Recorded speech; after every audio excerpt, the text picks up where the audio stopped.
So tonight, as you know, we have 3 workshops. So we still have a significant amount of work to do. This is the biggest of the 3 workshops.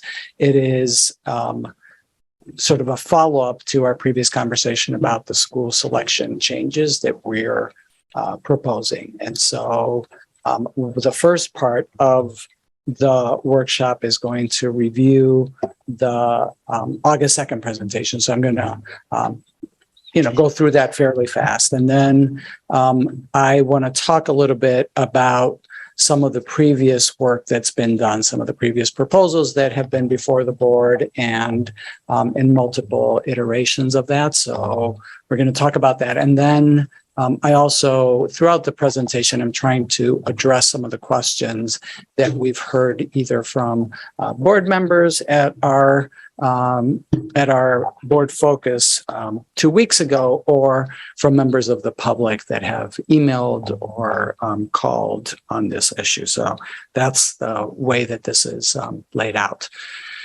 And then I'll also at the end review what our process is from here on out. So again, this is a workshop, so it's intended to be informal. So, although the chair will manage, I think it's, at any time, just jump in with questions instead of waiting for the end of the presentation. So again, this is from our August 2nd presentation. So this is all exactly what you've seen before.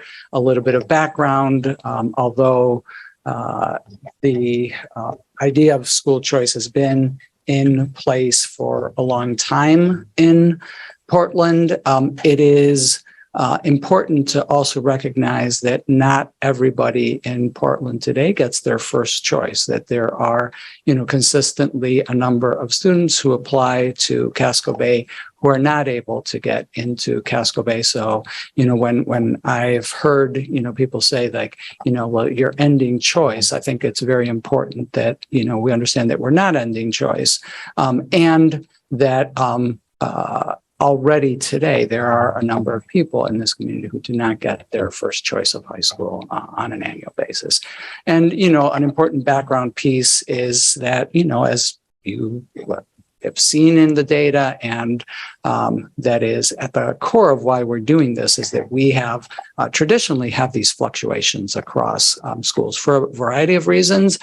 But, the main point of why we're doing this is that, those fluctuations create difficulties for us. And so that's why we're coming to you with a proposal to make some, what I believe minor changes that will help us to address those concerns. And so the concerns fall primarily into 2 categories. One is that, the disproportionate enrollment makes it difficult for us to be able to offer the same quality of program at both schools without incurring significant additional costs, some of which we have borne and some which we have not. And so I think that's, that's one of the core problems. And then I think the other one is that the demographics in schools have, are divergent. And so, to the extent that we believe that our high schools should be, somewhat representative of our community, we are straying from the ability to do that without having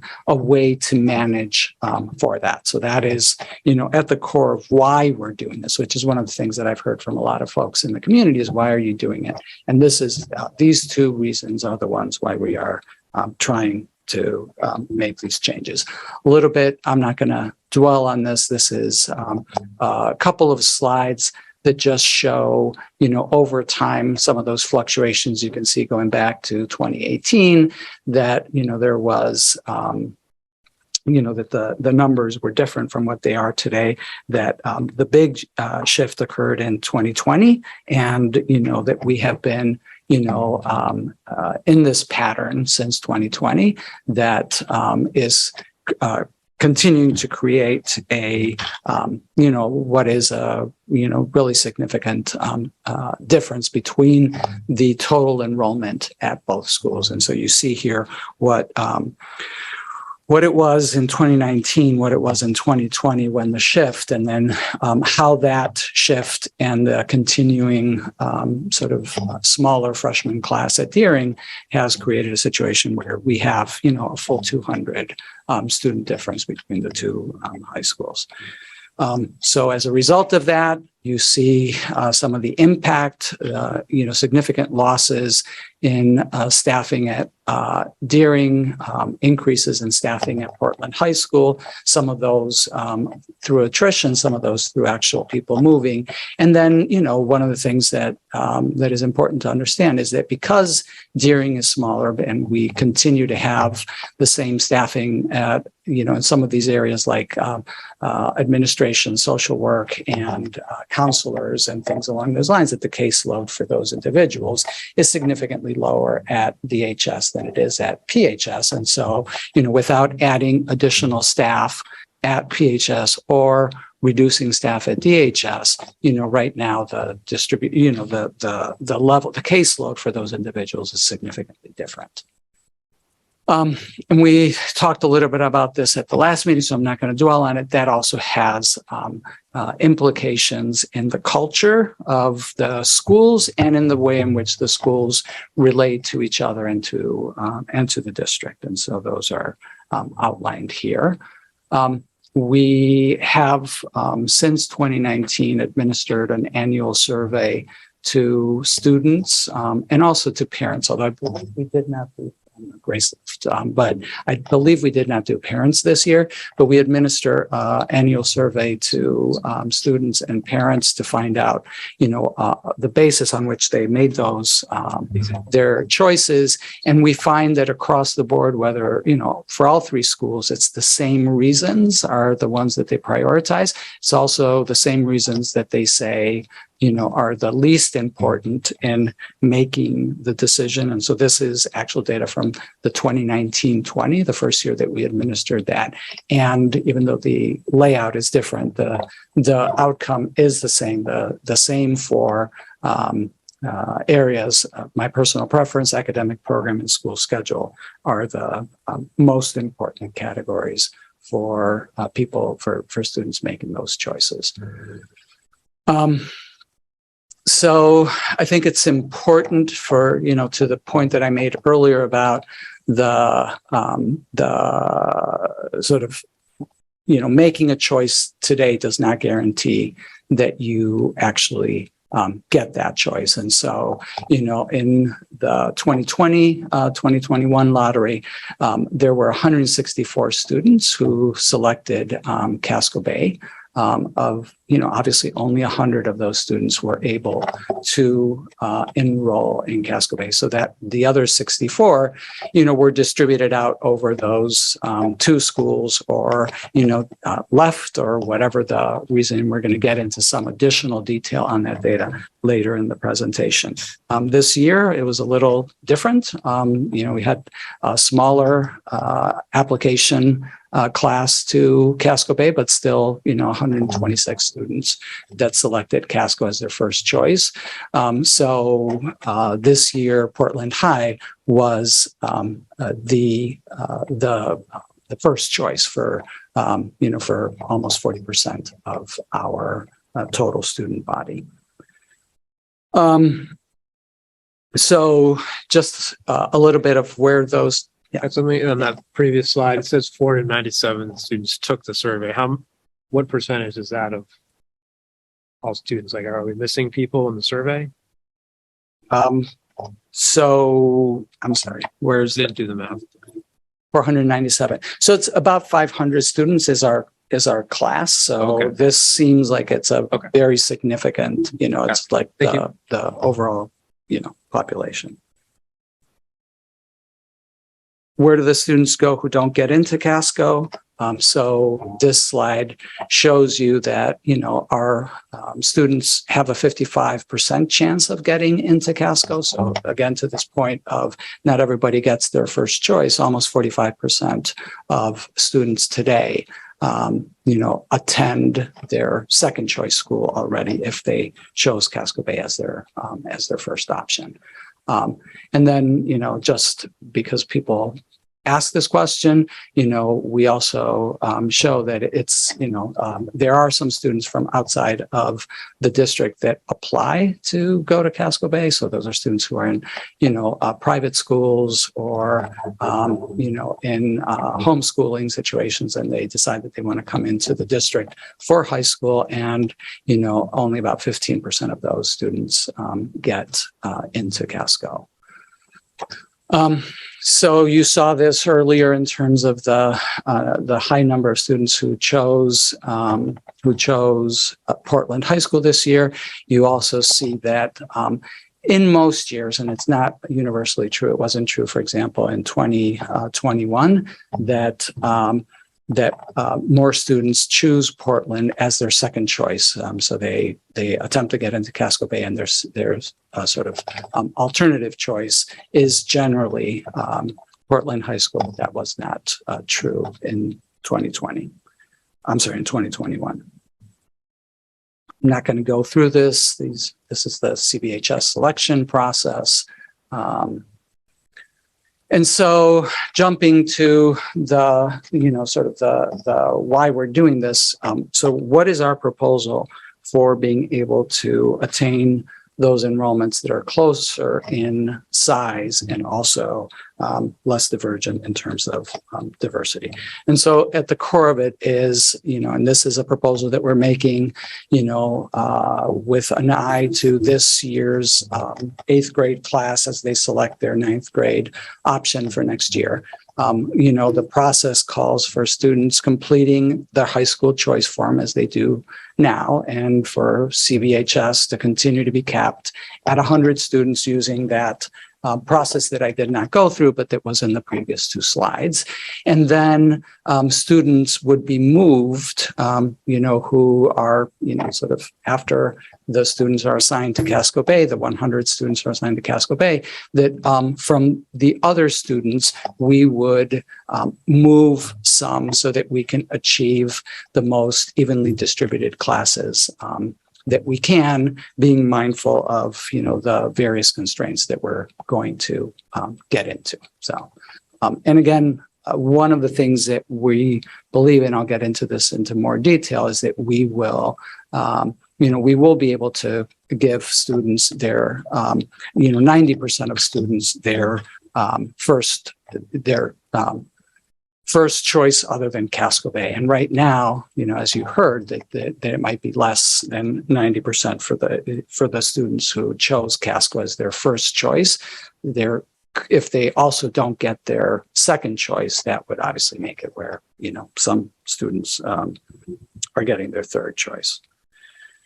So how do we do this? There's basically these 3 buckets for decision making. One is to limit the difference in enrollment. And so we've set a target of trying to limit the difference in classes to about 30 students. So if it's something like in the 25 to 30 students, you would see a difference in the classes over 4 years, it would be about 100 students. So somewhere in the neighborhood of 850 to 750, as opposed to, 900 to 700, which is what we currently have today. So, not a huge shift, but but a shift that will make it more,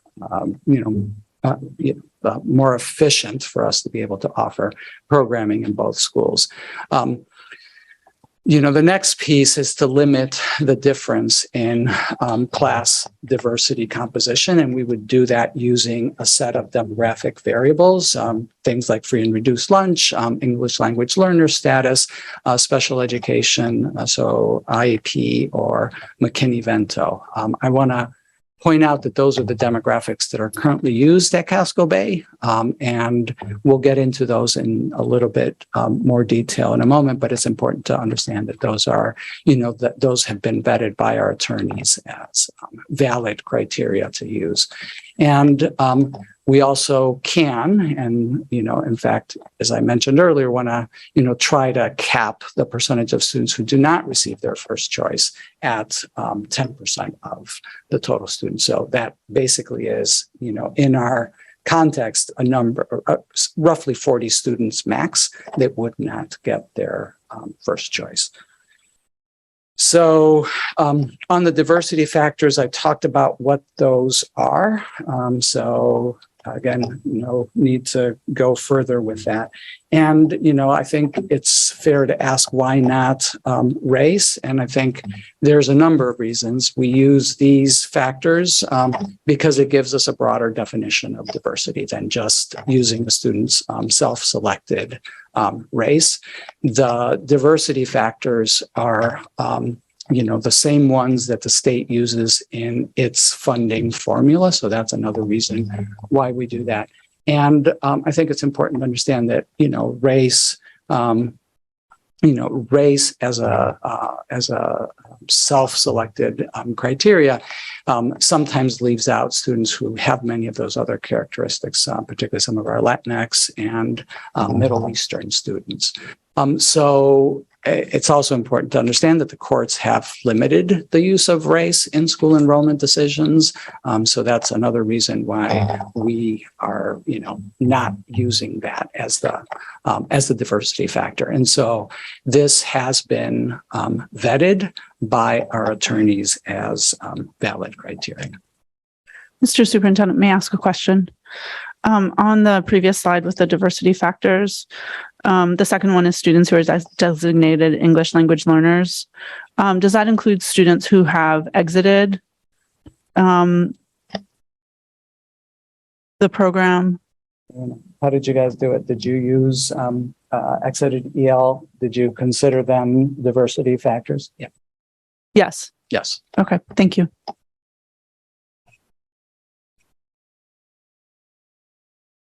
Okay, so this shows you a little bit of what that looks like in terms of the application of the diversity factor by school. You can see the pink line is students who are considered diverse, so have one or more of the criteria that I talked about. And you can see the fact that, in both the case of Casco Bay and Deering, that is the largest number in the school, and not so for Portland High School. And also, obviously, the gap between those numbers at Deering in particular, but also at Casco compared to Casco Bay. And this is for the 9th grade cohort coming in now.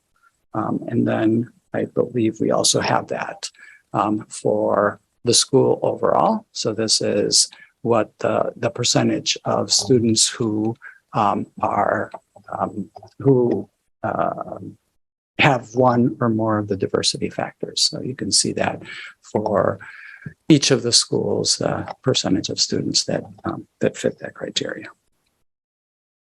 So under our proposal right now, just based on the composition of classes as they currently stand, we would probably be moving students from Portland to Deering. So from our larger and less diverse school to our smaller and more diverse school. And, obviously that could change over time, but, at this point, that is where we would expect to be making those moves. And again, this is proposed to be for the class of 27. So that's the next year's incoming freshmen. So we wanted to show you what that looked like with previous cohorts, just to give you an idea of the impact of this. And so this is the scenario for that class that was the most, the most divergent. And so in that particular case, we capped it at 40 students in order to be able to meet that 90% threshold. And with that, we wound up with, a difference in the cohorts of 50. So, it's higher than what we would want, but that's where you have to tweak those criteria in order to be able to get to something that is, what is your priority? And so in this particular model, our priority was trying to to have it affect no more than 10% of our students.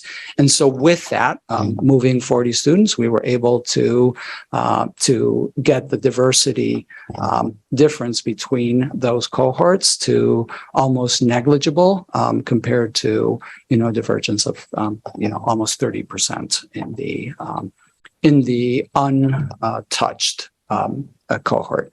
Again, there were still 50 students difference between the cohorts, which is a little bit more than what we would actually want. So, but that was an extreme year. So for the class that chose in the 2021 school year, we only needed to move 16 students to wind up with a difference in student diversity of, about a little bit less than 8%. And, the difference in the cohort is a single student. So 16 got us to, like 2 classes that are exactly the same size. So not too many students were affected in this particular scenario. And, for the more recent cohort, it would have taken us 32 students. The cohorts would be, again, almost identical, just 4 students difference between them. And in that particular case, we wind up with, again, 2 cohorts that are almost the same size and very similar in terms of their diversity factors. So that was our presentation from the August 2nd workshop. And then what, just based on some of the questions that have been asked, I thought it would be helpful to do a little bit of a recap around some of the work that has already been done on this topic.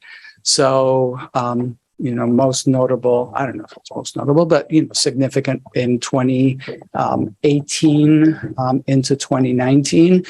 There was a large effort at the district level. I know that several of you were members of the enrollment and capacity study. And so this slide is from that. And I think the most salient thing that I wanted people to understand is what is the adjusted capacity of our high schools, because I think you still hear in the community people saying like, well, you should, bring both schools together under one roof. And, there really isn't a way to do that with our current enrollment. So the second column B, which is the adjusted FTE, tells you what the capacity is at those high schools, given the way in which we are configured now. So the large number of English as a second language students, the large number of students who receive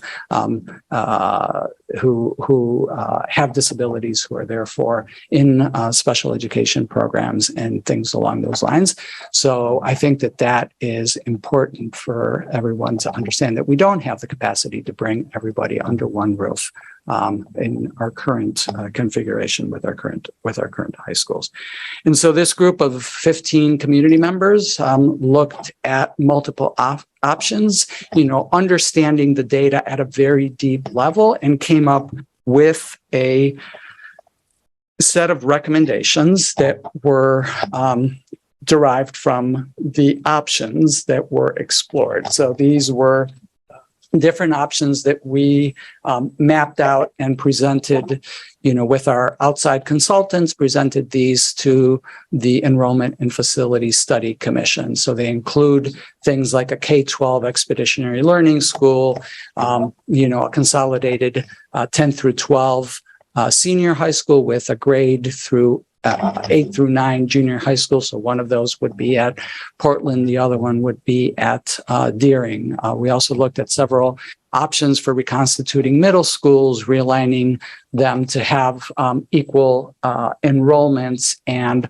also some elementary reconfiguration, which we pursued the following year and also did not, we were not able to operationalize it in that particular case because of the pandemic. So those were some of the options.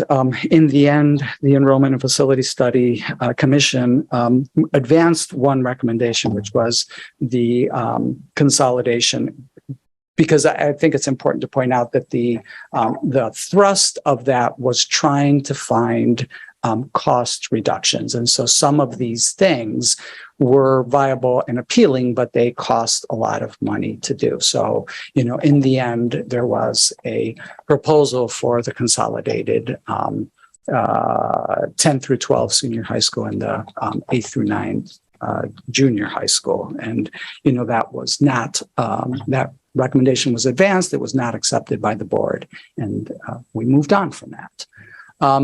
In 2019, I also, again, that was the year that we had the big spike in enrollment at Portland High School and the decrease at Deering. And so as a result of that, I came forward to the board and offered a set of, options, policy options that we vetted with the board. And so we kind of, laid them out on this, in this visual to sort of say what are things that had significant impact or by their level of impact as well as by the degree of change that they required.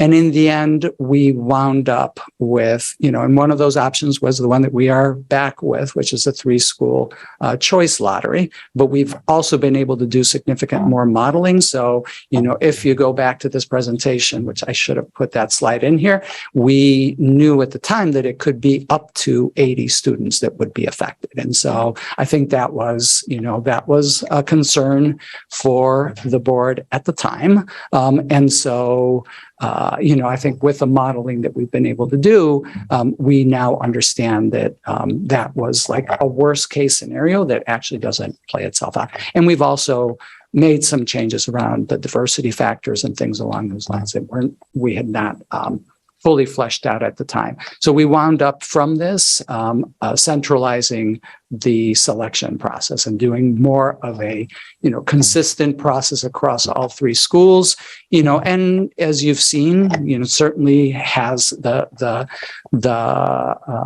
size difference in that enrollment has, gotten, we've not had another year like the one that we had in 1920, but we still are continuing to grow more apart. And so that's why we're still back here with that proposal. Mr. Superintendent, I'm going to interrupt you for a few questions. First from Mr. Grant. Your last comment there is a good segue to my first question. Is that, do you have a number in mind that is sort of the minimum size that right now Deering could be, and or it really substantially alters the educational program? I mean, do you have a floor in mind? I think 750. So we're below your floor now. Yeah. That's why we're here. So 750 and 850 would be like 25 students difference in each class, would total that. So. And can you really articulate what is the detriment to being that small right now? Is it just lack of offerings? I mean, is that the really potential? I mean, it's back to the very beginning slide. The 2 things are, one is the efficiency of offering the program, and the other one is the fact that in the process we have become much very different schools. Sure. Thank you. Thank you. I'm going to go to Ms. Bryden. Thank you, Chair. Quickly, as a follow-up to Board Member Grant's question, I wanted to sort of just explore a little bit that premise that both both Portland and Deering high schools would have to continue to offer the same programming. And part of where I'm not necessarily saying I recommend a particular approach, but if part of the issue here is the cost involved in trying to support 2 comprehensive high schools, has it been considered to maybe, one school has the AP calculus and one school has the arts, like that sort of distinction in terms of being able to be strategic about spending? I'm not sure. I mean, I think that is what we currently have. I think what the challenge becomes the ability to provide those specialized programs when you don't have the same level of staffing. We don't normally have a teacher who does nothing but teach AP calculus, classes. We might have 2 or 3 periods that they teach. And so, if you lose that person, then you potentially can't offer that class, at least for a while, and then at the expense of something else, maybe an extra section of Algebra 1 or trig or whatever it might be. Yeah. That makes sense. The question that I was going to ask before so from the 2019 presentation, the upper right quadrant, the geographic districts, I'm curious about whether that, when it was explored in 2019, was that geographic districts full stop? You live here, you go here, that's it. And the reason why I ask that is when I was at Deering in the 90s, this 40 years of choice, like, yes, there's been the opportunity to choose your high school, but there were no open houses. There were no, like, none of this. There was no, like, which school do you want to go to? I went to Lincoln, so I went to Deering. Like, and if I had really wanted to, I could have said, hey, I'd rather go to Portland. So I'm curious about whether we've looked at returning to that sort of model of a presumption geographically with the ability to opt out of that if a family sees fit. No, we've not. Okay. Obviously, as it's been in place for a long time. That's a great point. I don't know when we started the more sort of the recruitment piece, the sort of like, choice is a great thing. Here are the, different options that are available to you, and, all of the promotion and stuff that came with that. One of the things that I've been thinking about a lot over the last couple of days, especially around the amount of time and energy and effort that, folks across the district are spending on that effort. If we continue to have a school choice option, which I think is a good thing, I personally think it would be a great idea to have all of that information communicated from district level staff versus having Deering staff and Portland staff spend time on that, because A, I'd rather have them be teaching, and B, it takes some of the emotional temperature down, and some of that it's less like a mini college tour and more like here's the information, make your pick. Yeah, I mean, we've done some of that. I think, we've started to have,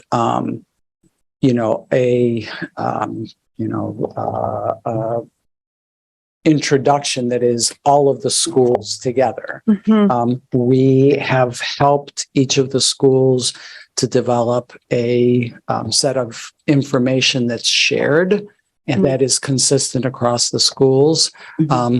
We've not, we have, continued to afford people the opportunity to go and see the school, and have the school put its best foot forward.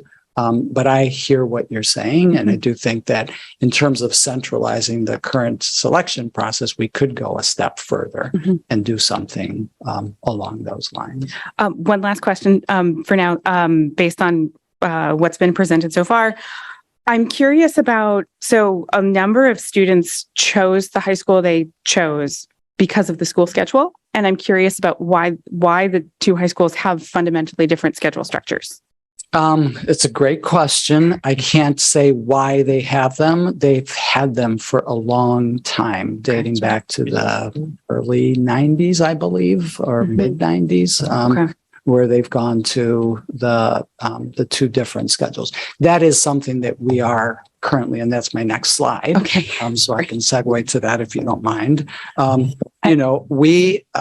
think it's no secret that I have been pursuing the idea of, consolidating high schools for a number of reasons. And so, one of them is just straightforward, the facilities as they currently stand. We have two absolutely beautiful high schools, but they are extremely old, 100 years, 150 years, respectively. And so they, when we did a a facility study back in 2017. At that time, they had $40 million in expected upkeep over the next 15 years. So that's now over the next 10 years, give or take. And so, and that was in 2017 dollars, which I don't even know what that would actually look like. But just to sort of contextualize this, on a good year as a school district, we get $4 million in CIP. And, and that's for all 18 of our buildings. And so, clearly nowhere near the $300 million that was in that. So, we're just not going to be able to keep up with all of the needs in these three buildings as they currently stand. So, the high school consolidation proposal was, to actually give us the opportunity to have a, state-of-the-art 21st century high school that also would, be able to accommodate all of our high school students under one roof. And so, basically, not to delve too deeply into this, but we actually filed a waiver with the Department of Education first and subsequently with the State Board of Ed to sort of move from where we currently stand. We are in, we're the highest rated high school in the current major school construction, but we're 15th on that list. And that list has been around since, again, 2017. And I think they're on number 8. So that it's highly unlikely that they will get to 15 anytime before they decide that they need a new list.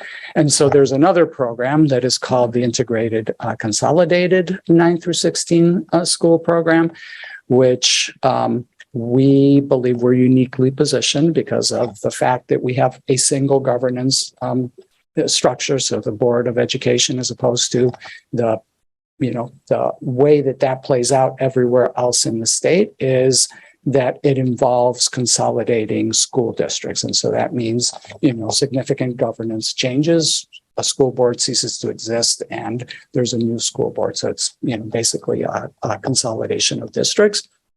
So that makes it very difficult. And as a result, the state has had that program since 2017 and no schools have ever been approved. The schools that are on that list, there's one set of schools that is still alive in that process. And we would, our proposal was to move behind them.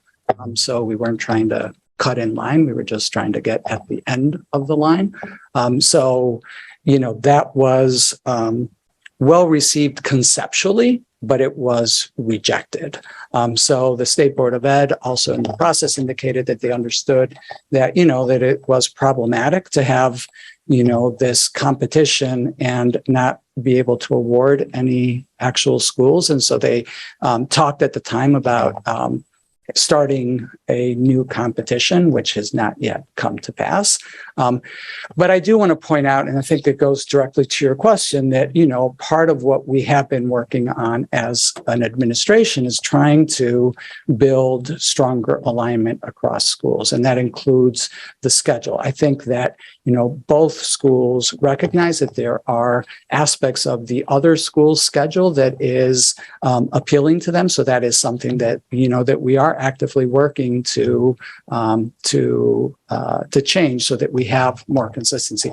So right now, to your question about, if you had something like, one program in one school and not in the other school, it's very difficult under our current schedule to have somebody move, on a daily basis to go to the other school for that particular program because of the way that those schedules are structured. So, there's tremendous opportunities there that we leave on the table because of our, sort of idiosyncratic schedules at each of our schools. So, Mr. Superintendent, yeah. I'm going to interrupt you for a second. I had a question on the previous slide before we got into the high school consolidation, which was around centralizing the current selection process. And I agree with Ms. Bryden on the importance of further steps to take, in addition to any action, action we take over the next month. Current additional steps to take the competition out of the current process. I believe in 2019, we agreed that high schools wouldn't send recruitment materials directly to students. But then, for instance, I know Portland High School sent my daughter recruitment materials, so I believe that practice was still happening. So can we, I'm interested in, where does that stand now in terms of our norms for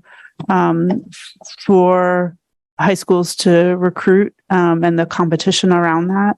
And is it, in addition to the steps you're recommending that we'll consider in September, are there additional steps we can take to turn down the heat and make it a less competitive process, so our schools are focused on not recruiting students over each other? Mhm.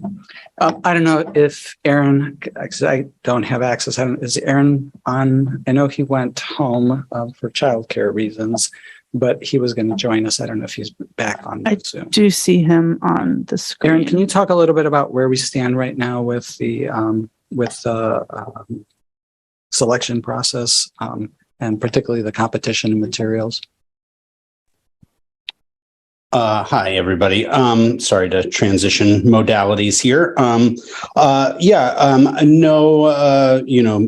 Figdor, the issue you're kind of talking about from, I think our process in the winter of 2020 is when I believe that was. So, this past year, we had clear agreements amongst the schools around those practices so that it didn't have any kind of disproportionate impact. I'm not recalling off the top of my head where we landed in terms of what did or didn't happen, but, out of the, just lack of clarity from that first year and inconsistency, we were able to have, some clear agreements among the three schools in terms of what was shared. And that was shared in advance of kind of the virtual student visits that students had, that all students had with the three different high schools.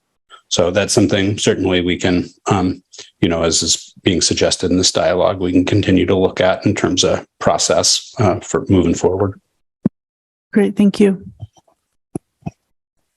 Ms. Bondo. Thank you, Chair. I just want to go back to the personal impact of school size disparities, because when I look at the slide we just had from the 2017, 2018, when I look at what during was popular on those 2 years before we switched to the 2020 with Portland High School. So when I look at here, then we lost, during high school, lost nearly 20% on these teaching staff. So do we have any comparison on what, on that period of time, what Portland High School has lost? You mean what they had lost back in those 2 years? I mean, yes. When I compare, I try just to have a comparison between what was done between during, because when you look at during was popular for 2 years, 2018, 2019. And then the shift, everything shifted to Portland High to have more students than during.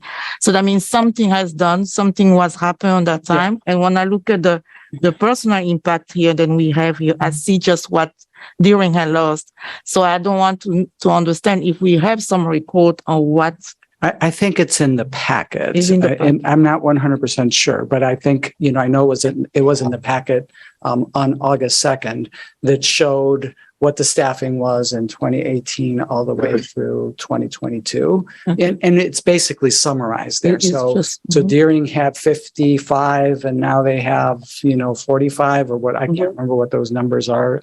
I can sort of page back, but somebody can help me with that. And Portland was 40 something and is now 50 something. So they basically have just flipped in terms of the number of staff. So, when Portland was smaller, they had fewer staff and they had those challenges that Deering has now in terms of being able to offer, the full range of programming that they would like to be able to offer and that families, rightly should expect. Right.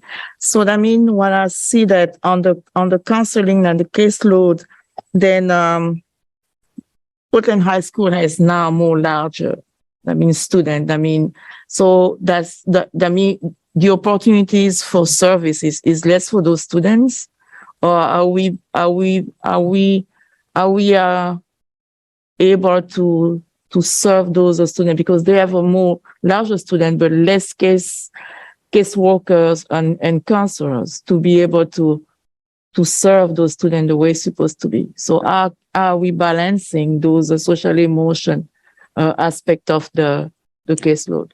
So we're not. I mean, We I are think not. that's the point of that slide is that, for us to do that, we would either have to add additional staff at Portland High School, or we would have to reduce staff at Deering High School, which we have not done to date. Oh, okay. All right. So can we have the diversity of the diversified student that we have on each high school on the diversity? We're going to get okay. into that right now. All right. Right. Thank you. Any other questions on this before we move into the demographics? So, we talked a little bit about about the diversity factors, which we're going to use, but I know that at the last meeting that there were questions about the actual composition of the classes. And so you can see here over the years at all three of the high schools, what the percentage of students who are who identify as white versus the percentage of students who identify as Black, Indigenous, or people of color. And so that's, you see that here over time. This also gives you for this year's rising high school class. So we showed you previously the diversity factor, using the diversity factor as opposed to race. And so this gives you a better understanding of, the percentage of students who are white that are applying to each of the schools. So you can see, and the percentage of students who are BIPOC that are applying to each of the schools. And so that percentage is the percentage of the total. So basically 44% of the district's white students selected Portland High School as their first choice, and 35% of the district's BIPOC students chose Deering as their first choice. So that's the way to understand that slide. And then this shows you the racial breakdown of the schools, again, over that same period of time. So, a trend across our schools is a drop in the percentage of students who identify as white. And, so you can see that, in all three of the schools, that percentage has dropped, albeit slightly at Portland High School. And, it's also noteworthy that at Portland High School, the percentage of Black students has also dropped. So the gap between Black and white is almost the same today as it was, I think, in 2019 or definitely in 2020. So that's a little bit about the demographics of the school. Then, I think one of the things, particularly when we get into the decision rules, is what happens when students come into the district after the lottery takes place. And so, there are provisions in the proposed decision rules for how to handle that. And we wanted to just give you a little bit of understanding of what that looks like. So students, leave the district, or we get new students that transfer in to the district, or kids transfer between schools after they've enrolled in one school. And so we're going to give you a look at all three of those. So every year we have a handful of students who move between schools. So they have multiple enrollments in the course of 1 year. I am not 100% sure. We're still trying to figure out what the difference is there for 2022 compared to the other years where it was more of a consistent number and relatively small. I think it's important to understand that most of those happen at the beginning of the school year. So it's around this time when all of those transfers are taking place. There's not a lot of transferring that happens, in the middle of the school year. So it's mostly, sort of we finished the year here and now we want to go there. So there's, except for this year, there's always been a relatively small number of students that are in that cohort. So these are kids that are currently enrolled and are switching schools. This gives you a picture of what that looks like. So on the left-hand side is the school that the kids were at, and on the top are the schools where the students are transferring to. So that gives you an idea that the majority of those transfers were to Casco Bay in 2021, so that's a way of understanding that. And then, students who are new to the district. So, in essence, in our decision rules, what we're saying is that as students enter the district after the lottery, that we would basically assign them to a school once they come into the district. So they would not get a choice. We would do that, probably on a rotating basis to be able to, so again, to the point of centralizing the decision process, at that point, there is no decision. You're getting assigned to a school on the basis of, characteristics in terms of, the class size. If a school lost a bunch of students, then we would have the opportunity to move more students in there. If it was just the normal movement, we would just, do one for Deering, one for, Portland, and so on.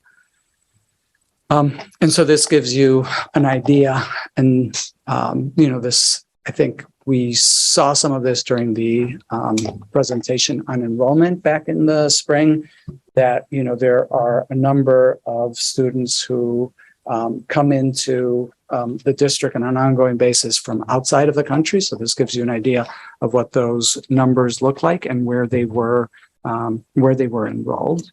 And then, and I do think it's important to point out, because of the disparity in the class size, that for the past couple of years, we have been trying to steer, if not completely tell people that they did not have a choice, but trying to steer them towards Deering if they had no preference, if they didn't have, a relative or somebody else that was, already enrolled at another school and they wanted to go to that particular school. And then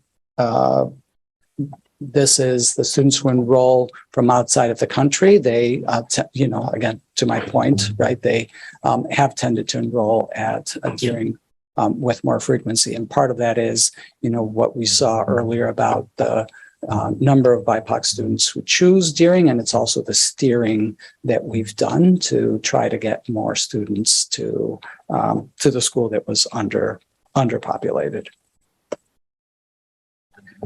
Students who enroll from other districts. So this gives you an idea of students who come into the district either from another district, either in the state or out of the state, or from private schools in the, private schools coming into Portland for the first time.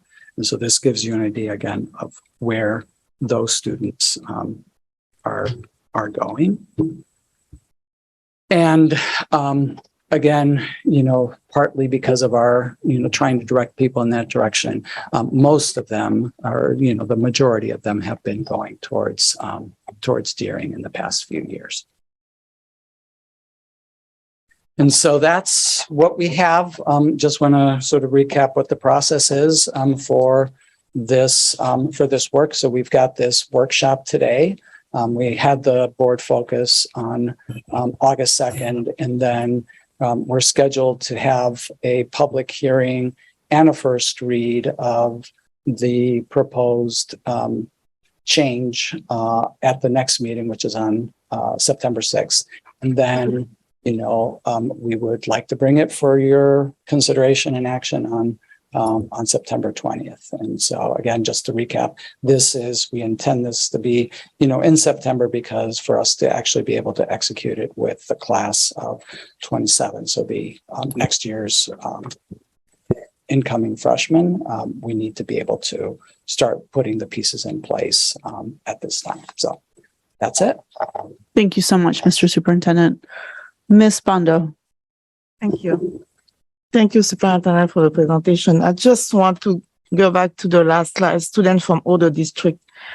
Because when I come out to my mind, then students from the other district, they're coming here by choice. I mean, they choose to come to Portland schools. So that means they have a choice. And I think even though we have a small number, then I look at it, 30 students or 50 students, then they may not have a choice to choose the high school. So I feel like it's not out. We are not thinking then it may be the shift of losing those students and going to other districts. Because is a small number here are coming from other districts, but they have a choice to come to our Portland Public School. And then with new proposal, I see then 32 students may be switched because of the enrollment. So I just worry about how we open up doors for moving them to other districts, or just. I mean, most people, I think there are a number of students who come, a small number of students who come from private schools. Right. They were at Waynfleet, for 8th grade, but they decided that they wanted to go to Casco Bay or they wanted to go to Deering or something along those lines. But it's a very small number. Most of the other folks on these lists are residential moves. They're moving into Portland and enrolling in Portland schools. I believe that they, that a significant number of them looked at, the school choices that are available to them, when they moved, that I think that's, probably true for a number of people. But I think for many people, it's just simply like, I'm moving there because a job, because of a family situation or something along those lines. I don't think that people move to Portland by and large, because they want to go to Deering High School or they want to go to Portland High School. They want to come to Portland for a number of reasons. And then once they're in Portland, they're faced with the option of choosing between Portland or Deering, if their timing is right, Casco Bay. So I think so I don't think that is a significant thing. I don't think that there's a large number of people that are going to say like, hey, if I can't choose between Deering and Portland, then I'm not going in. And again, in the provisions that we have in the decision rules, we will have an appeal option. So if somebody is like, there is an absolute, reason that they, need to have this particular school versus the other one, we'll have a process for being able to entertain those situations. Okay, so my second question is, I'm still thinking, because I've been a parent of Portland on both Portland High School and Deering High School for years, and I've been a lot of open house, and the way each school is really advocating and advertising for its own program. So I keep looking at the way we see the shift of Portland Deering High School to Portland High School. I look at what we want to propose right now. For me, I still see like it's just a Band-Aid, but we try to really cover something that maybe we just don't know exactly why is happening.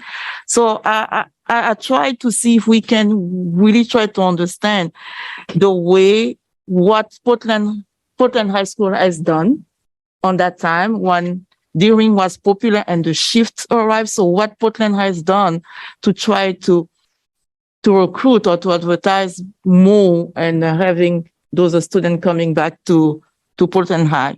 And also our administrators or those schools can work together to try to see how they can balance, because here we are just getting the choice. I had a student, I have my own kids, that choice really open up their own education preference, the way to go. So that's the way I see it, the way I raised those Portland High School students and Deering, because they have those opportunity to see their own preference on education, the way the school has been advertising, and also sometime about athletics. So I try just to balance that. because I don't see the answer, the why. So, Instead, I Ms. just see the Bondo, proposal. I want to remind everyone that we are still having choice Okay. for the overwhelming majority of our students. Mhm. Like, we're not saying we're not going to have choice. We're going to have choice for the overwhelming majority of our students.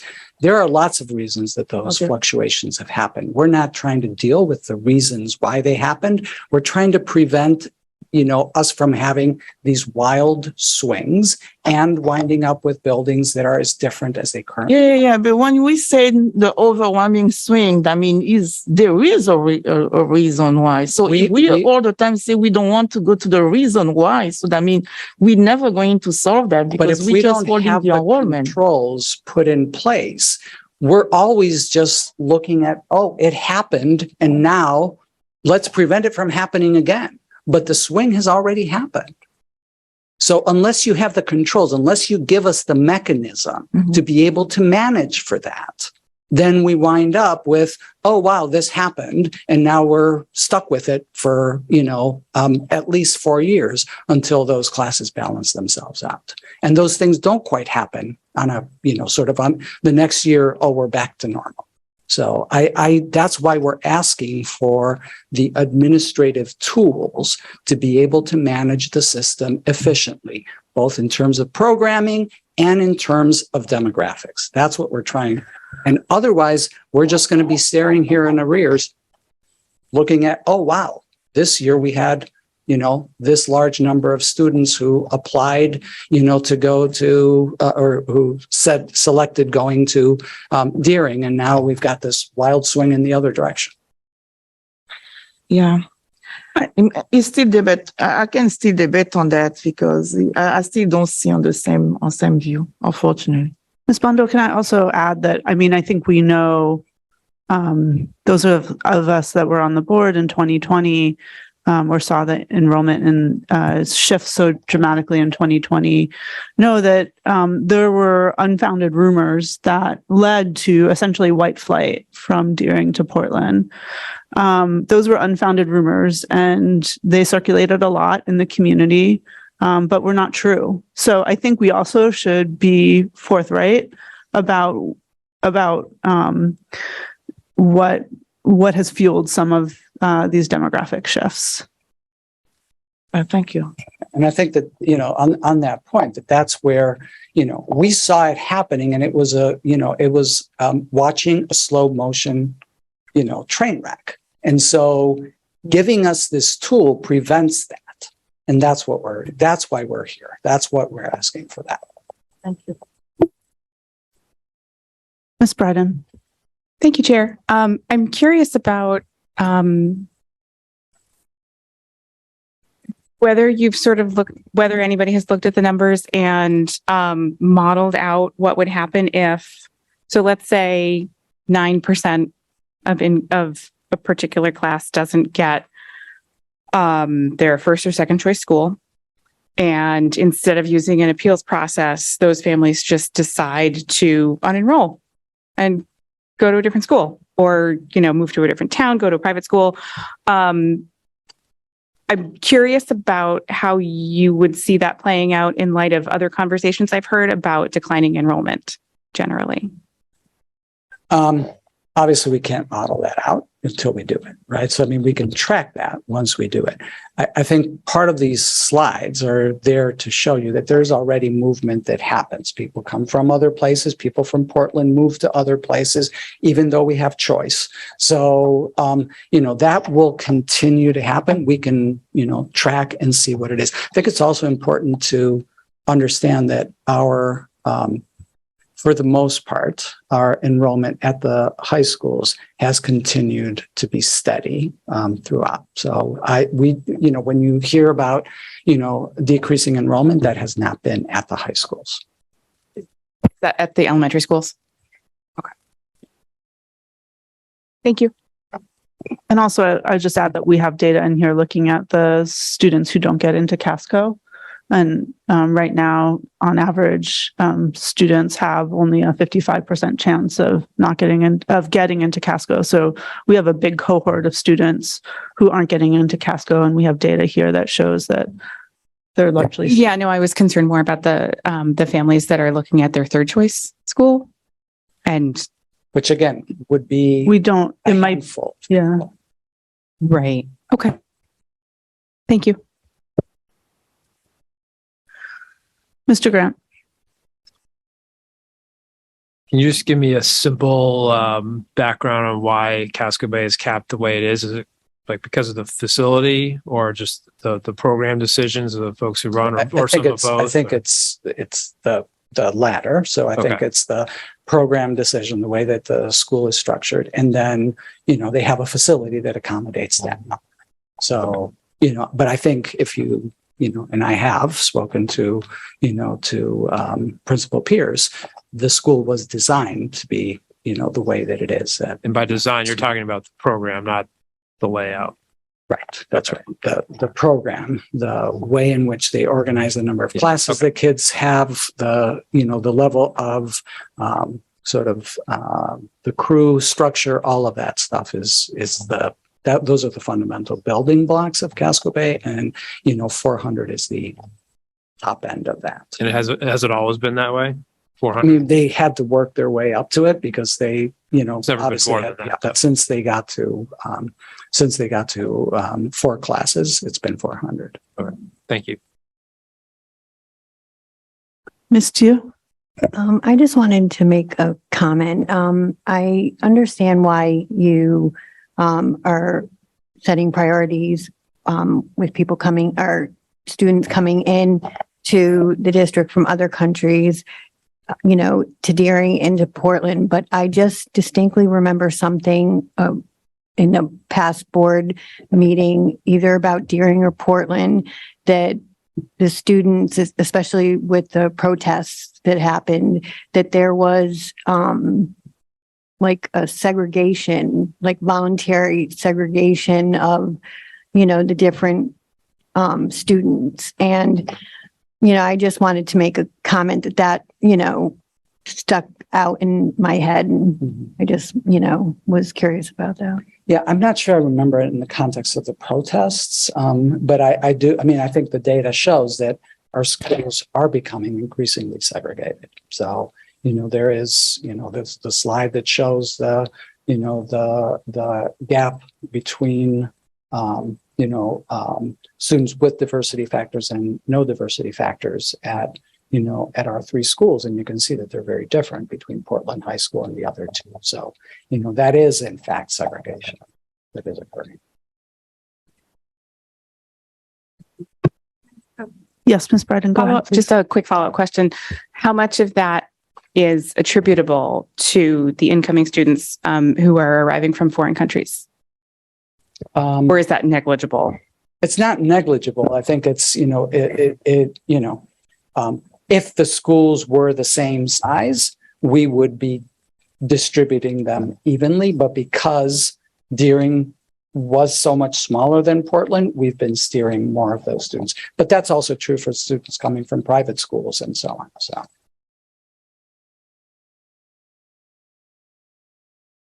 I think just to get to the point about segregated schools, or to follow up on that, and I mentioned it the last meeting, but if you look at the slide on race, the place where you see the most difference is that Portland High School has substantially fewer Black students than Deering or Casco, and than the district as a whole. So that's really where you see the differentiation. Ms. Bondo, please go ahead. I think we can go over debate here, discussion when I look about the segregation. And I just don't want to go too much on the segregation aspect of the race. I want to look at mostly on the programming and the standard, and about any other program than each high school is offering to our students, and how we measure our student achievement from all different high schools. And I think as a parent, I look to the eyes to look at which one is the best, because I don't think so students are just picking on their own. I mean, it's a family decision. I mean, they are working together. So I think my more my own opinion and approach that I see here is mostly on the testing score. Are Portland High School doing versus during on different standards of teaching? So it's all those different aspects, and I want to look at a little more deeper before to go to the segregation, because it's something it can be related to the segregation as well. But I really want to get focused on the programming and see how maybe those are related on both sides. And are people from outside and people maybe from the community really understand the system better than people of color who really don't get it, really to the programming understand how those achievements have been accomplished and how we balancing how to measure our student achievement on both sides can make those decisions to be balanced on one the other school to the other. That's my opinion of my approach. Thank you.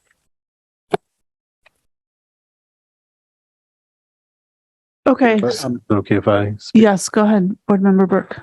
Yeah, just building over off of what you're sharing, Member Bondo, I'm with you, and like I share those concerns, and part of where I'm arriving, because I don't really like this conversation a lot, or like that starting at this end of things. But what I'm understanding is that we can't deal with some of the issues of where there's discrepancies in outcomes or programming while there's this negative self-reinforcing feedback loop based on the enrollment differences. And so by putting in this administrative tool, as the superintendent called it, it can help to begin to do that work that I think you and I are both really more focused on. So that's where I'm trying to get my head around and understand, is it a means to something else? But just for what it's worth in my own processing of this, that's where I am.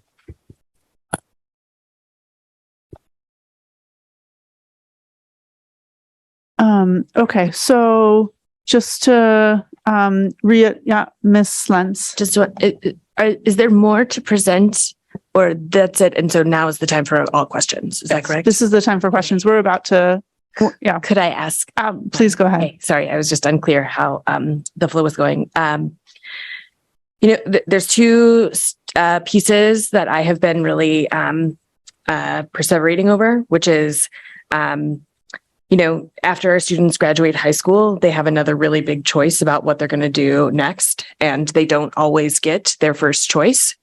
And I do actually think that the process of having to have a choice and not get it, while it is sad, it actually builds some great skills within our students. And I think, Emily, you could probably speak to that with your own experience. And so I just think that, like, in some ways, like, they have to take the choice a little bit more serious. And I do think that there is maybe some silver lining there that isn't in the conversation right now. And I totally understand what a big deal it is to not get your first choice. And so I want to also just acknowledge the weight of that and the fear that families are feeling right now and potential students, because that is very, very real. And I think I speak for all of us in this room that is something that we are all taking into consideration. And then the other piece that I'm just thinking about, and Superintendent, have we thought about what unintended consequences could be? And I asked a question about this last time, in that kids are going to know who is getting their first choice or their second choice based on diversity factors. And I'm just curious how that will add to the climate in our schools or take something away. But I think that there is a power dynamic that we would be introducing that maybe isn't quite said right now in our schools. Does that make sense? I'm not sure I'm following. I mean, I think, first of all, I would just want to, and I'm, perseverating on this, that we're talking about, relatively few students. Right. So I think that that's an important thing, that most people are going to get their first choice, so, except for the people that don't get it at Casco Bay. So I think that, that's really important. I don't think that people would necessarily know unless somebody told them, well, I really wanted to go to Portland, but I'm here at Deering. So, and that, again, it's going to be a handful of people. Yeah. So I'm not sure that, and all they would know is that they didn't get in. They wouldn't know, who was also, didn't get in at their first, choice. They could be talking to somebody who's like, I didn't get in there either. So it's the two of us that are here that didn't want to be here.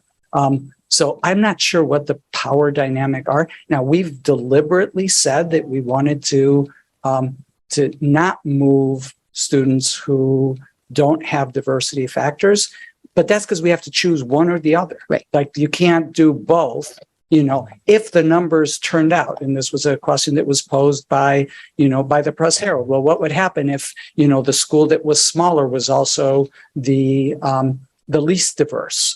Well, obviously we couldn't then, prioritize moving students who have no diversity, because we would just continue to make that worse. So, obviously if the situation were different from the one that we're dealing with, we would change that decision. But given our current dynamic, we have to choose one or the other. And in this particular case, we could choose to say we're going to move the students with the more diversity factor from, Deering over to Portland.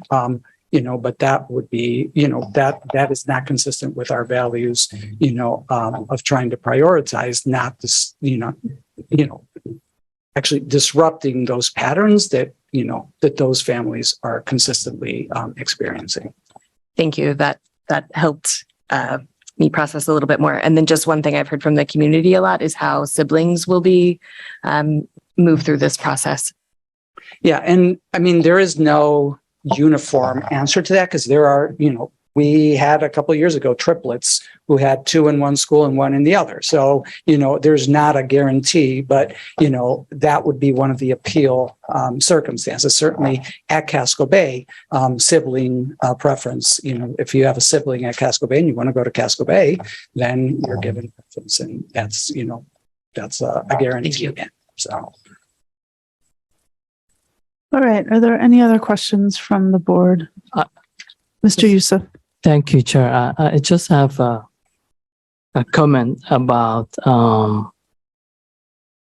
I'm sort of support of this administrative tool that will help us to stabilize the case and avoid any complication in the future. For example, having Casco Bay as a first choice just sends a message that Casco Bay is better than other schools, in my opinion. And also, we don't have any control of any rumors that either related to anything that will happen in the future. So I think this kind of tool will help us to stabilize and kind of give us a time to look at and have opportunity to look at the other factors that may cause this. So that's my opinion. Thank you. Thank you, Mr. Youssef. Okay.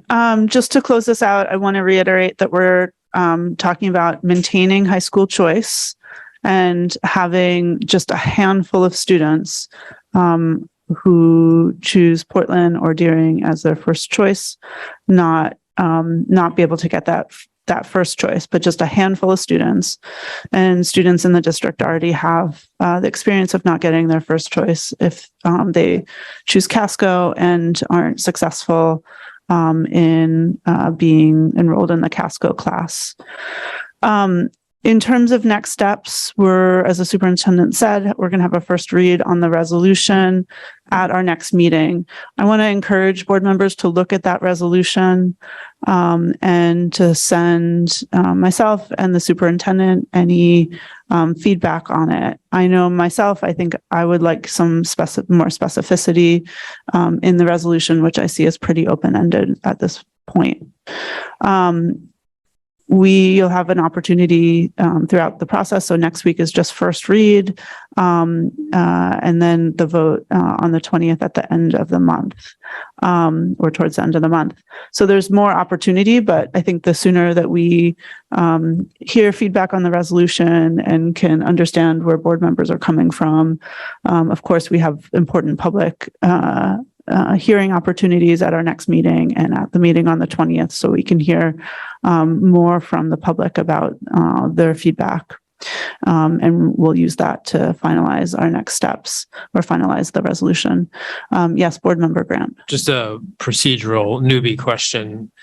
Is it a document that can be changed before the next meeting, or do we amend it during the public meetings? No, ideally, we actually amend it before the meeting, and then we'd do a first read on a new version of the resolution. The timing of what And then when I should direct. And then just to clarify, on the 20th, we'll still be able to amend that resolution. No, I understand that. Yeah. Okay. But just saying that, Between now and, September 6th, which is the first reading, if you have any feedback on that, that would then make it less complicated on the 20th. So if we I'm just making sure that's an appropriate way to go about absolutely. doing that. Yeah. So thank you. So any additional data that you want us to produce, or, not only is the resolution there, but also the decision rules that we are intending to use are also in there. So, please review those. And if you have questions or, suggestions around those, please, give them to us before the 6th so that we can, have something for the first read that, that encompasses those concerns. okay, great. And I think that's it. So we're going to move to the next workshop, which is our plan for the superintendent search. So this, I also was looking for a place where I could make my accountabilities to you visible to the broader community. So, the first slide is going to deal with that. So, in addition to my accountabilities, also we wanted to share what is currently being envisioned as the succession plan for my replacement. So these are the specific accountabilities. Obviously, as you know, I do other things in addition to these, but these are the things that we've agreed to will be the priorities for my work with the board over this coming year. One, of course, is what we're talking about today, which is assisting with the superintendent search, and we're going to talk about that in a minute. We've talked about revising the high school choice process, and we also talked briefly about the work to advance the state support for a consolidated high school proposal. We also have pending work that dates back to the spring of 2021, that was a proposal for later school start and end times than what we currently have. And so, we will be working to bring something to the board, over the fall around how we might be able to have a later start time, particularly for secondary schools, and then not have any elementary school that starts at 7:30. There is a resolution that the board passed in 2021 to that effect. And I believe that might be, I don't believe that it's in today's packet, but I should make sure that you all have that. Next is helping to advance the Charter Commission recommendations that we talked about that. I talked about it during my superintendent's report in terms of, presenting testimony, helping to advance those recommendations. We have some significant changes in the administrative team, particularly the creation of the chief operating officer role and the upcoming redesign of our human resources work. And so overseeing that and making it a smooth transition is another accountability. Bringing strong documentation for personnel recommendations is something that the board has raised as an area that we need to do. And so that's on my list of things to focus on. And then based on our conversation about this previously, these were not in the ones that you had seen previously, but implementing a plan to respond to last year's middle school protests. As you know, you allocated significant resources for that for this year. So making that visible to the board on an ongoing basis throughout the year, and then launching a participatory budgeting process, which we had talked about before, but I had simply forgotten to include in the list that I shared with you previously. So I just wanted to make these visible to you, but also to have them on the record for the community as well, in terms of what are the things that are, the key priorities that I'm going to be working on for this coming year. So starting with the first one is the look at the superintendent search. And so, and this is included in the packet as a separate document so that it's more easily readable. This is sort of an analysis of the previous 3 superintendent searches, including the one that brought me here. So that, shows you when it happened, who the search consultant was in that particular setting. I think it's important to note that in 2008, 2009, MSMA, which is the Maine School Management Association, served as a consultant to the board, but they did not conduct the search. They basically helped the board to understand what their options were and to manage, to sort of give them examples of what a job description might look like, where are some of the places that you might be able to go and advertise, but they did not. It was a very small, and you can see that in the cost. It was only $11,000 that was spent on that search, and $3,500 of that went to MSMA, in contrast with, the 2011, 2012, where the consultant contract was for $35,000. So that gives you an idea of the range of, costs associated with the scope of work for the firms. It shows you the timeline. And I think the main thing that I want to highlight from that is that, in every one of these cases, there was, similar notice to what you have now with my departure. And in all of those cases, the contract with the consultant didn't really kick in until January. And so one of the things that I really urge us to do, in the timeline that I'm going to walk through in a minute, prioritizes that, is trying to get that done sooner so that we can have more time for the actual recruitment and process and vetting of candidates, which I know is a priority for the board. So I think it's important to, and to that end, you have a first read in the agenda today, which is the first read of the RFP that we would potentially let after the September 6th meeting in order to get this process moving. Then I think you have the costs for all of the searches with, how much went to the consultant and then what the total cost was for that search. And then I think it's important to also just sort of zero in on some of the district process. And I tried to highlight some key things there. And I think the big takeaways from that is that the search in 2009 was very much sort of a community-led one.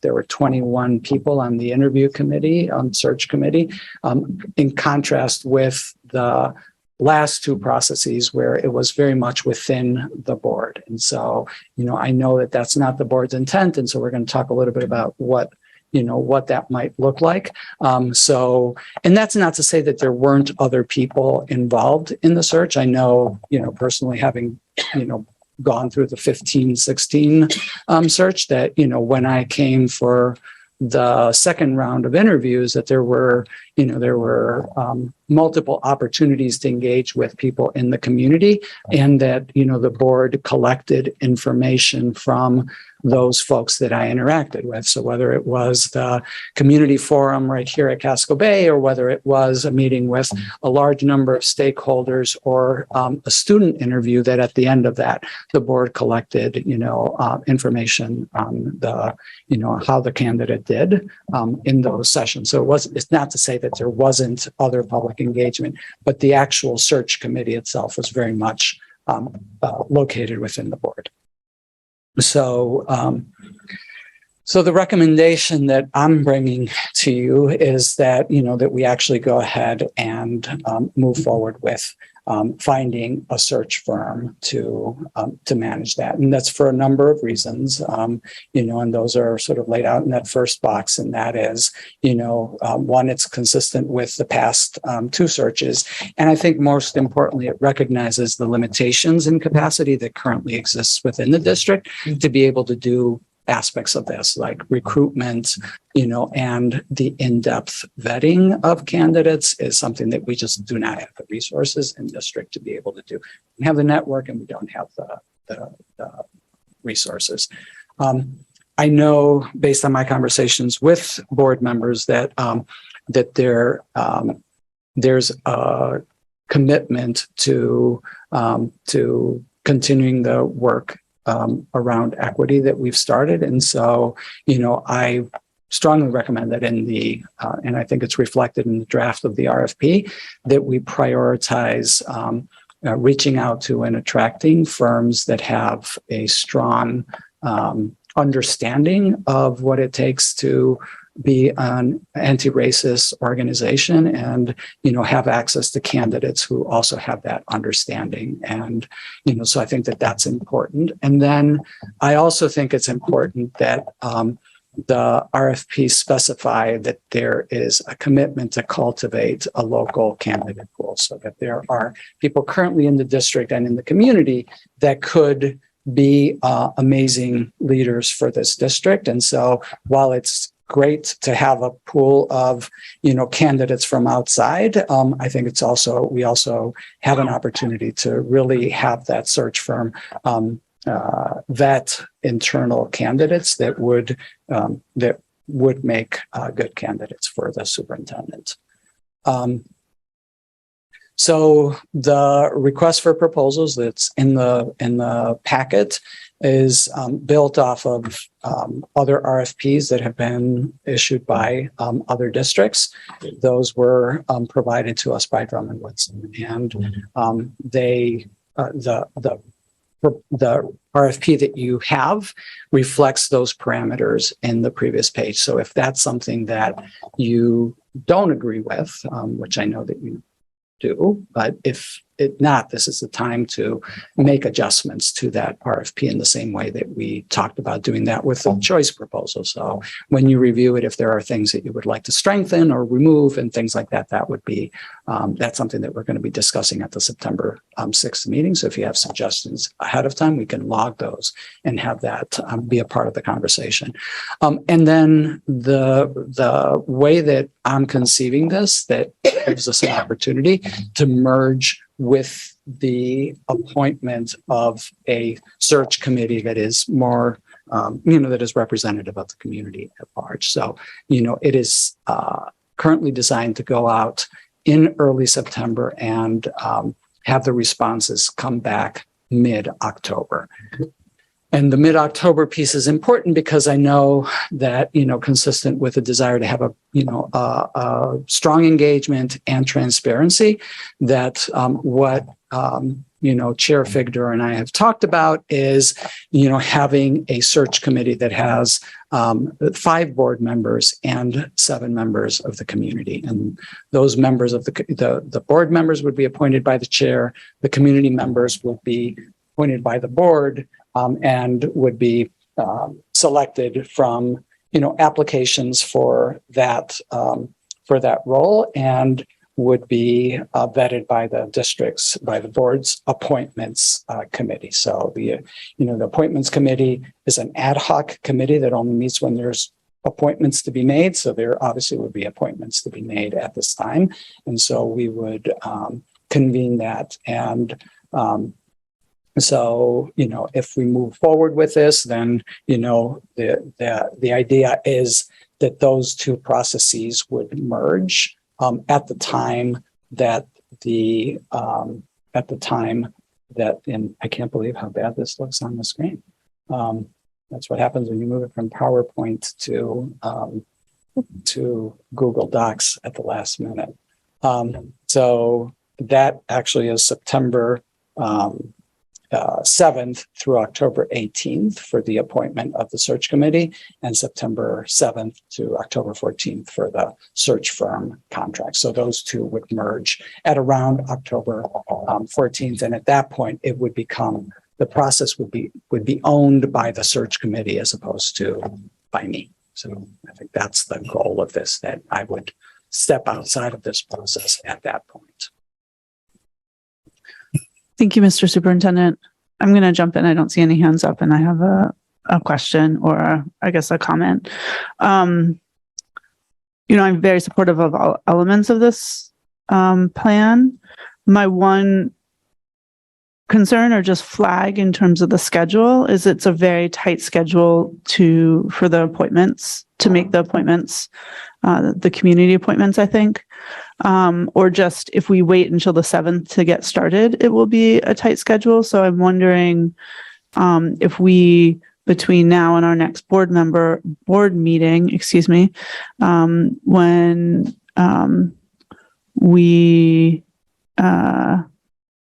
at our next board meeting, we can. There's no reason send we out can't. a solicitation for. We could start the process for the community to apply to be on the search committee right away. We don't have to wait until the 7th. Now that I'm just looking at that date, that's just when we approve the RFP, but that doesn't have any bearing on the community, reaching out to the community and recruiting community members and having community members apply, and then going through an evaluation of those candidates. So I'm hoping we could get started on that process as soon as possible, so that we have a good cross section of our community that knows about the opportunity and can apply. Yeah. Makes sense. Ms. Bondo. Yeah, thank you, Chair. Just want to understand something on the search for the firm contract. Who does it? What's the process to search for the firm? Who's going So we would send the RFP to organizations that do this work. So we already have a list of, search firms from across the country. We're still gathering more, asking other people for, other names of organizations. And then we would direct mail those to those firms and ask them to consider putting in an application. Okay, so yeah, so when we have that pool of firms, so what's the criteria? What are we looking for to try to get the right firm? Yeah, if you look at the RFP, it lays out a set of things that they would need to respond to. Yeah. And so the search committee, when that time comes, will sit down with the responses, so the proposals from the different organizations, and we'll look at them using those particular criteria and assigning, value to them and saying, this is the best. And then, it's not infrequent for people to do an interview and things along those lines with the top, applicants, and then deciding that we're going to take this one over that other one. All right, thank you. That makes sense. Thank you so much. Thank you. Thank you, Ms. Bondo. Ms. Dew. I see the 5 board members I would assume are obviously the elected board members. Is there any rule for students? Can they or can they not apply to be one of the 7 community members? They could definitely, but I also think that it's not, I don't know, that's a chair appointment. I don't think that there is a rule that says that it couldn't be a student board rep that is appointed to the, as one of the board members. So. Ms. Lenz. Yeah, and forgive me if this was written somewhere, but do we have a line item for what we're budgeting for this process? No, we don't. I think that, the scope of services will determine, how much that is. I don't have a good sense of what that would be. You saw it was 45,000 in 2008 or no, 2011, and then 30 some thousand in 2015. I think that somewhere in the neighborhood of 50 seems to be what this would cost. I also don't know, like I'm not, I don't know anything about that industry, so I'm assuming that their costs have gone up some. Really? Do you think? And so along with that same thing, I have seen a couple of articles recently about putting a budget within the RFP to save, especially if we're targeting BIPOC owned or founded organizations, to just save their time and investment in the process. So I think if we could think about that a little bit more, and also thinking about, can we provide honorariums to community members to be a part of this process, considering how deeply involved we're probably going to ask them to be. So just including that in the numbers.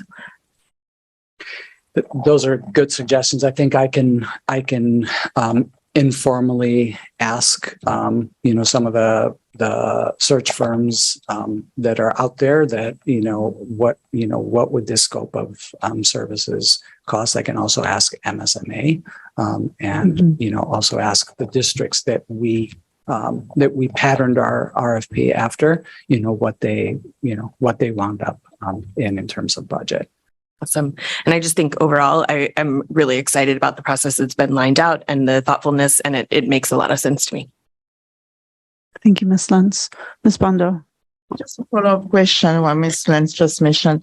So I know we don't know the cost yet. So when we find out the cost, I try to look in our budget line. I don't see where. Yeah, it would probably be out of your contingency fund. Oh, that's what I want to understand. That's probably where it would come from. Right. All right. Thank you. Yeah. Okay, seeing no other, there is a hand raised. It must be Miss Russell Betters. Miss Russell Better, please go ahead. And thank you, Miss Bryden, for bringing it to my attention. Thank you, Chair and Board Member Bryden. I just had a comment just following up on Ms. Diu's question, which is that I really would advocate for us to have something specific in the RFP, or, just in our expectations of participation for student involvement. I think that's important for us to specify that. And then also following up with what Ms. Lentz said, maybe potentially the honorarium piece being a part of that too, to really support a student or multiple students' participation in the process. So just wanted to share that. Feels really important to me. Thanks. Thank you. Okay, with that, we are going to close this workshop on our plan for a superintendent search, and we're going to move to our final workshop and final agenda item for the night, which is contingency fund transfers from Presumpscot and Reiche to Longfellow for the buildings for our future renovation projects. Mr. Superintendent, you're on the hot seat yet again. In the hot seat? I don't know. It's so late. Can't remember. Standing. Thanks for pointing that out, Ms. Lentz. This one should be fairly short. This is the formal recommendation that we're bringing to the District Advisory Building Committee. At issue is that there is an expected shortfall in the contingency for Longfellow. And so we have a proposal for how to make up that shortfall. And so the way that it's made up is we think that we have a surplus in both the Reiche and Presumpscot contingency funds. And so, taking a certain amount from each of those will allow us to plug the contingency gap that we foresee at Longfellow.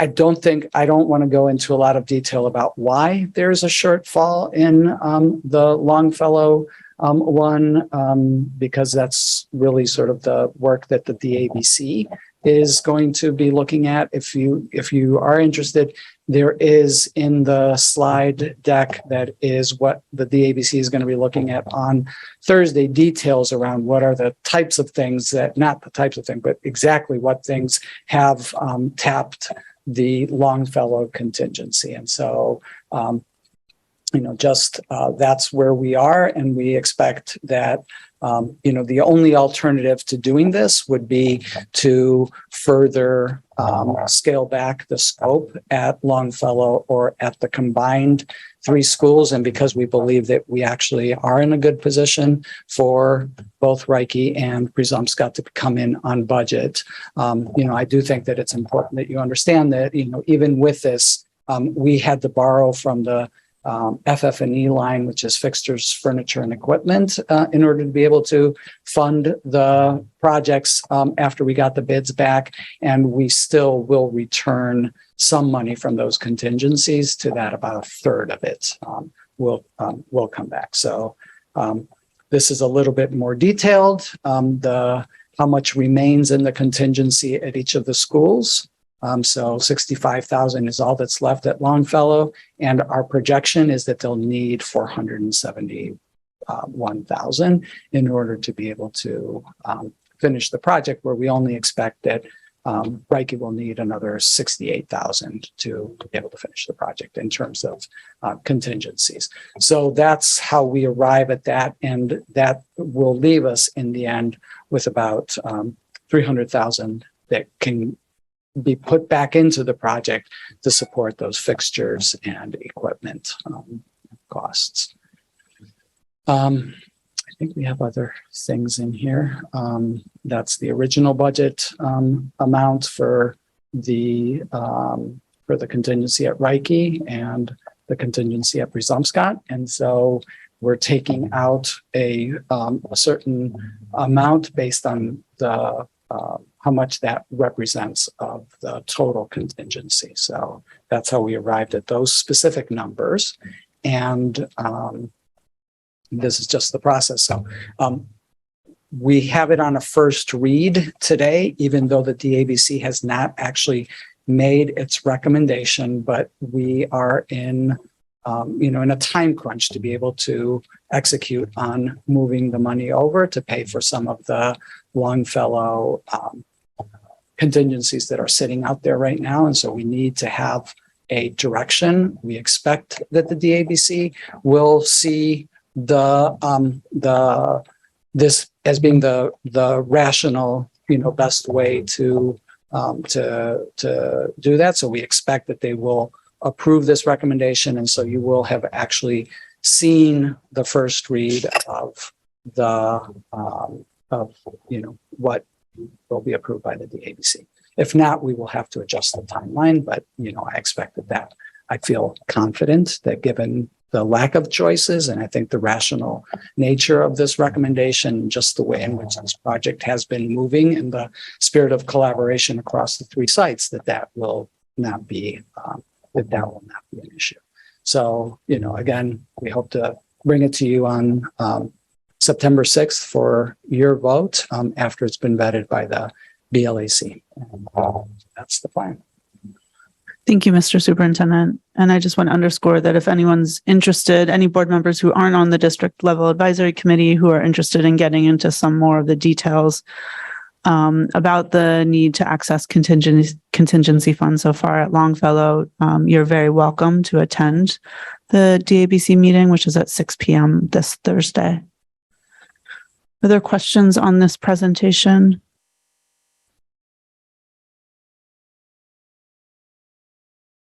Okay, I don't see any. That's all for our work tonight. Thank you so much, everyone. I know it's yet another late night. I really appreciate everyone's hard work, and thank you, Mr. Superintendent, in particular, for so many presentations. We appreciate your work. Likewise. Good night, everyone. Thank you.